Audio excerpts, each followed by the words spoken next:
Hérna erum við stödd út á Álftanesi. Við erum að horfa hérna nokkrar margæsir.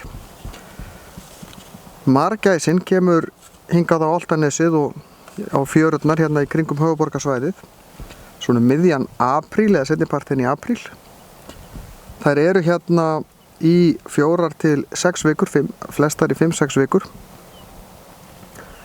Hér éta þær alveg heil ósköp, aðalega marhálm og sjávarfitung, líka svolítið að grasi. Þær þyngjast 50% og jafnvel meira.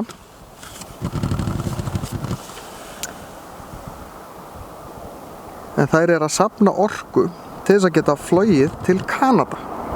Þær eru að verpa í norður Kanada og þær þurfa ekki bara að komast þangað, það tekur þær viku að komast til Kanada. Þær þurfa líka að hafa orku til þess að verpa. Því að þegar þær verpa, þá éta þær ekki neitt. Og þær liggja á í 4 vikur, 28 daga, og þær éta ekki neitt á meðan. Þetta er svipað og æðarfuglinn gerir, hann étur heldur ekki neitt. Síðan unga þær út, alveg ungan í nokkra vikur og koma svo tilbaka haustið. Þá koma þær nú yfirleitt ekki hingað á höfuðborgarsvæðið Álftanes, þær lenda meira á mýrunum. Það eru til 7 stofnar af margæs. Einn þeirra kemur hingað til Íslands. Hann heitir á latínu Branta bernicla rota. En þetta rota kemur út á hljóðunum sem þær gefa frá sér, sem talað að sé svolítið svipað og hrotuhljóð.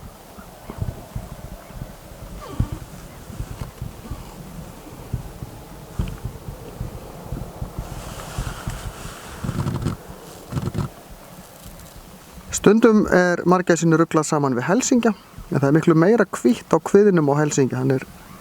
Þetta er tiltölulega lítil gæs, mun minni heldur en til dæmis grágæs sem er algeng hérna líka.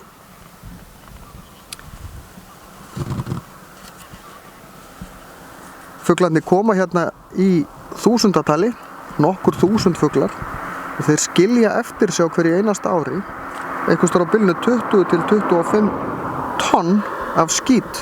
Það eru nokkuð margir vörubílsfarmar af skít. En af hverju skildi margæsin gera þetta? Af hverju flýgur hún svona langt til þess að verpa? Hverju verpur hún ekki bara á Norður-Írlandi þar sem hún er á veturna?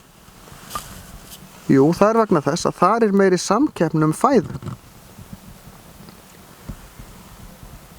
Á Íslandi er ekki mikil samkeppni þessa fæðu sem hún er að éta og norður í Kanada er meiri friður til þess að verpa og þar er ekki samkeppni þegar það er að ala upp ungana.